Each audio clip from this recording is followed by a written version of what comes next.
Bienvenue à Drinks Coach UK. Merci. Aujourd'hui, je vous propose un spectacle des vins issus exclusivement de pied en Champagne. Yeah. If you can't walk the walk, you can't talk the talk. Today, I've got some very exciting wines to show you. I don't know if you can see that in the background, but you'll never walk alone. I just thought I'd point that out. Finally, flipping finally. Yes, I am old enough to remember the last time they won. Premiership, never. Okay, so, fantastic, well done. Jurgen Klopp. Jurgen Klopp for Chancellor. Okay, so today we're talking about champagne. I just thought, as I've been doing this before, it's a bit ersatz, but here's a map of Champagne. If you look at the pink bit, that's called the Vallée de Marne. Orange bit is called Montagne de Reims. And the blue bit below that is called the Côte des Blancs. And that's where all the good shit happens. Well, most of the good shit. Move that out of the way. Bring these into view. There's some beautiful wines here. While trying to celebrate the fantastic and convincing, I think it's fair to say, victory by Liverpool in this year's Premiership, I started sort of like noodling around in wine racks, and I found these three wines. I remember thinking, God, I didn't know I had that. God, I didn't know I had that. Oh, I remember getting that. Oh, well, that's fantastic, because these are wines which, let's put the shot properly. These are wines which I would count as great secret weapons. If you know about these wines, they are sold relatively commonly in some of the top restaurants in the country. And rather than buying the usual thing, what I would call the footballer's choice, Dom Perignon. Okay, it's a nice wine, but it's very rarely old enough to really enjoy. Cristal, again. Cristal needs to be 10 years old, in my view, before you actually get to see the whole point of why it's such a special wine. There are others. Bollinger Vintage, not arguing with that either, but now it costs £125 to buy on a shelf. It's no longer really within the realms of possibility if you're going to just treat your wife for lunch or dinner, or whoever happens to be your partner. So, here are three wines which I want to introduce you to. We shall start with this fella on the left. Left, yes. Okay, so this is a wine called Castelnau. Now, Champagne Castelnau has been around a long time. You'd be surprised how many champagne houses, certainly some of the more modern looking ones, have only been around since, let's say, the Second World War. Champagne Castelnau has been around about 100 years. I think it started in the 20s, I think, or early 20s. Maybe earlier than that. And it's a group of growers that got together and realised that as a group they were more powerful than individually. And they got together and produced a cooperative. And the cooperative has 900 hectares, I think, of vines across 155 separate little communes and crews in Champagne. So they can do anything, virtually. Not only that, they have expert winemakers. As long as I've been drinking Castelnau wines, which has been about 15, 20 years, I've always been astonished by what they're capable of. And a lot of their time and money was spent providing other people with really great wines. Some of the best champagnes under own labels, whether it's for top hotel chains or the Ritz or, I don't know, supermarkets, whatever. They spend a lot of time making wines for a lot of people like that. But they're now in a situation where I think with more competition around the world, good quality English sparkling, they've totally had a refresh. The packaging, which used to be a little bit dull if I'm fair, now looks super sexy smart. And the wines offer exceptional value for money. When I say that, this one is, I suppose you'd pay £35 for it in a posh department store type situation. If you buy it from the Wine Society, and you'll hear this from me over and over again on this channel, because they're always offering fantastic value for money because it's a non-profit wine club, it's £30. And £30, this fights alongside any sparkling wine in the world. What makes them special? Apart from the fact they've got such a huge resource, this is their top flagship wine, by the way. This is called Champagne Castelnau Reserve.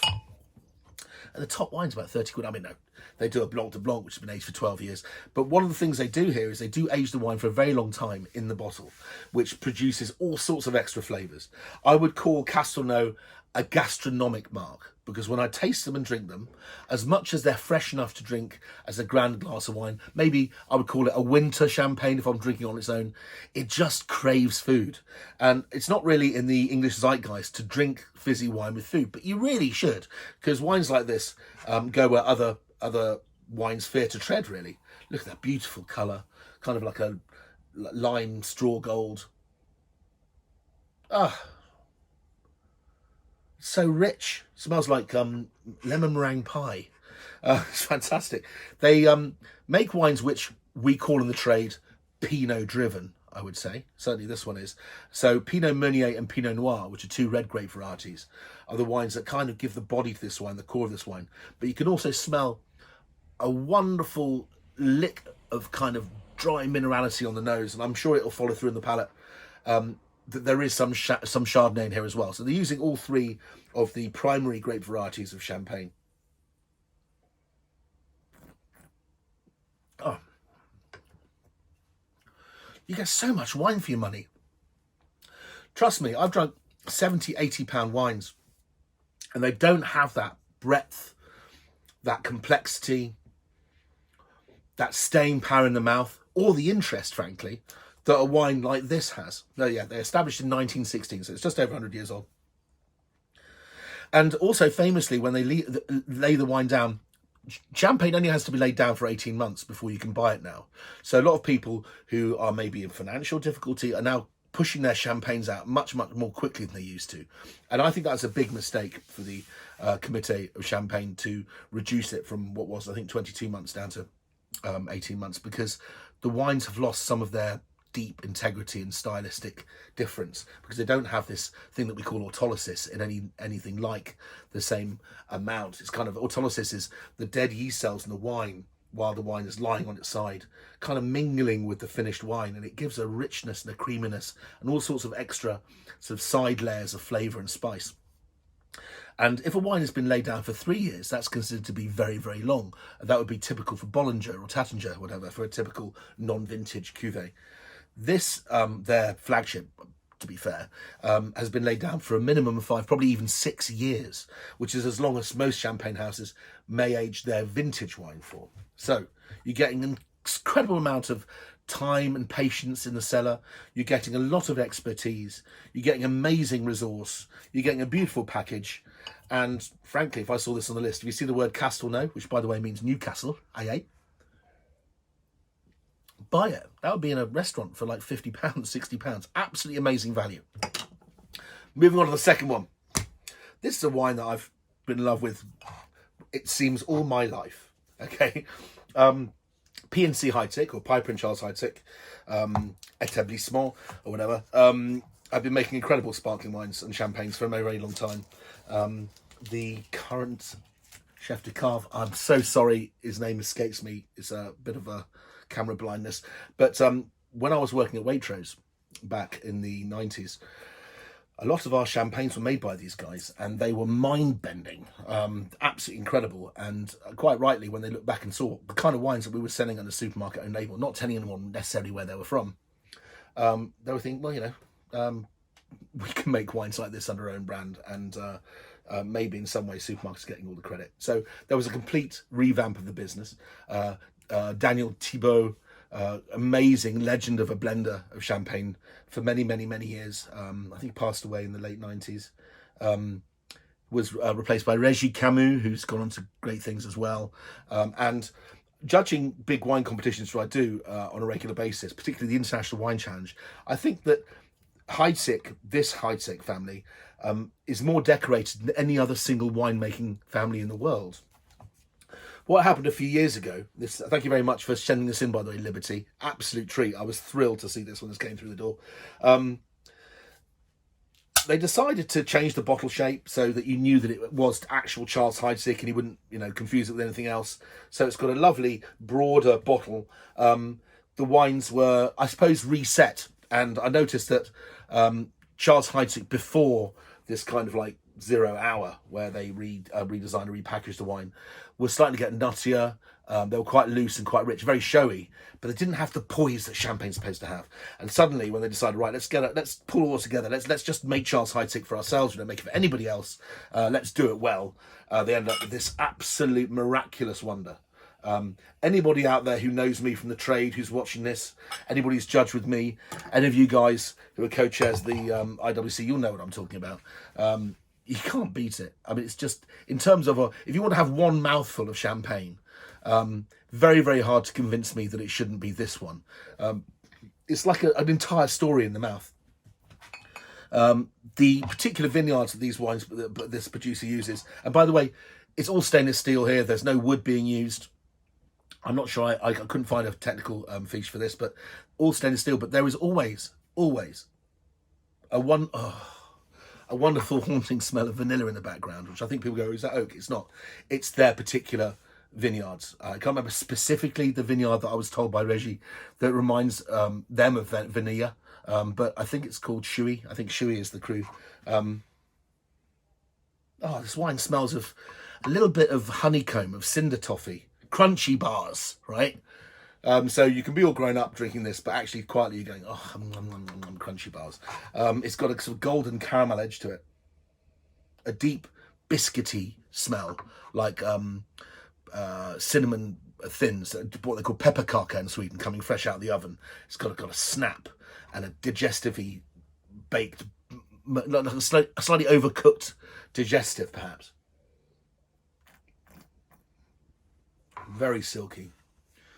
Got an amazing layout. One of the great skills in blending champagne is not just about how you put it together, but you're creating a timeline. Champagne, when you taste it, is very much 3D. It's not a picture. It's a movie. It starts off with a bit of Chardonnay attack. Then you have a lemoniness, and then it gets carried over by a clovey, maybe richer red fruit spice of Pinot Noir and Pinot Meunier.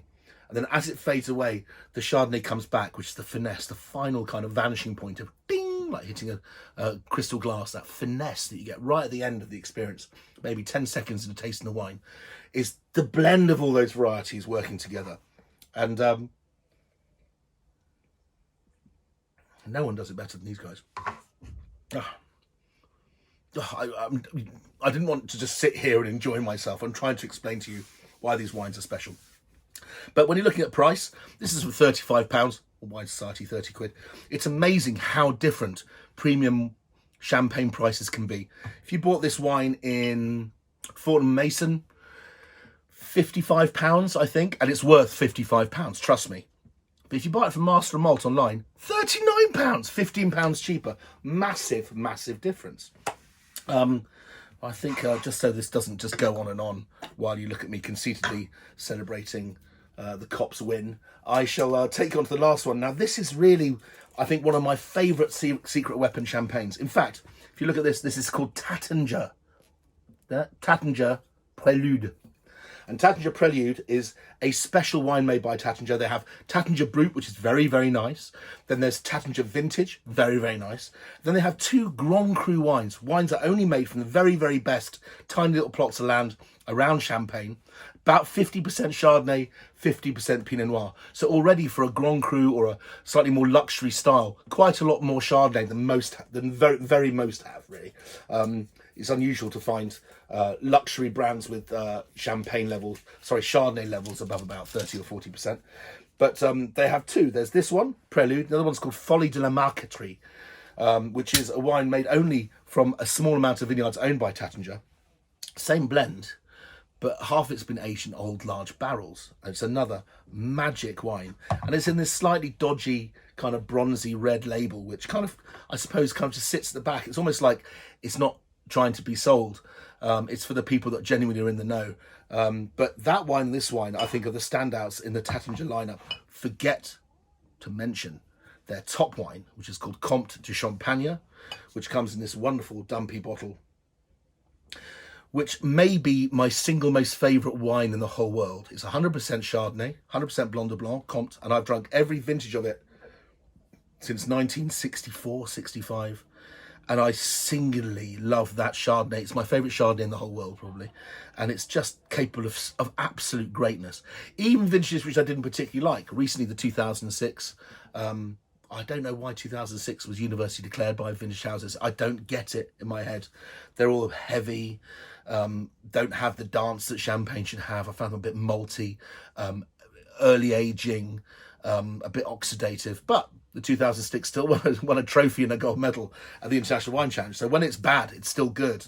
So here we are. This is Taittinger Prelude Grand Cru. What do we expect from this? Well, all of these wines have been aged probably longer than the 3 years you expect. It's extraordinary that you can buy a wine for what is basically supermarket vintage champagne money, which has been aged for 6 whole years. Then we've got Charles Heidsieck. I imagine that's 3 to 4 years minimum. You can taste it. The reserve wines have been blended into it, also have huge depth. This wine is very, very different in style to this wine. This is the reason why it was quite nice to compare the two. Beautiful, beautiful pallid pale colour. Oh. Now, a little trick of mine, not wishing to piss off Murta Chandon too much, a little trick of mine was I used to show this wine and Dom Perignon in side-by-side glasses, and in front of an audience of sommeliers, top wine waiters, or even just enthusiasts, or even fellow colleague journalists and writers. I don't think there's ever been a case where, when you blind taste the current Dom Perignon on the market and the current Prelude, that it doesn't unanimously go Prelude first, Dom Perignon second. If you think Dom Perignon's costing you about 150, 160 quid, that's 3 bottles of this. 3 bottles of this for the same price. This is £60 in Harrods. Again, talking about how varied champagne prices can be, especially, I suppose, because of lockdown, people are a bit desperate and there's opportunities and bargains out there. But there's there's a shop called Calais Wine Shop, I think, online, where this wine is 30 quid, which is ludicrous. There we go. Take the bargains while you can. What does it taste like? Well, the nose is pristine. Where this wine is rich and satisfying and vanilla-y and biscuity, this wine has this glacial, crystal, almost kind of lime daiquiri edge to it. In the mouth, there's none of that edge. It's super, super smooth, but it remains fresh and clean and marbly and clear.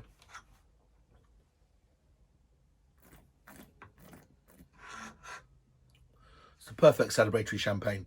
And it's a champagne which, although it's a Grand Cru, I think singularly of all the wines that I tend to like to drink, stands alone as a drink on its own. This is about as rich and as glamorous a wine as you want without having food on the side. It's got incredible persistence and length. Taittinger, a little while back, took re-control of the whole company after it was sold, then bought back again. Clovis Taittinger, the head of the family now, is making wines which are just magic. So here we are. Castelnau Reserve, 35 quid. Charles Heidsieck, around 45 to 55 pounds.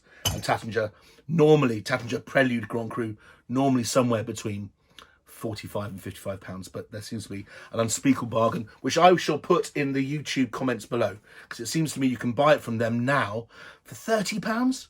I've already done it. There we go. 3 incredible champagnes. Bum, ba, bum, bum, bum, bum, bum, ba, bum. See you on Thursday. Thank you.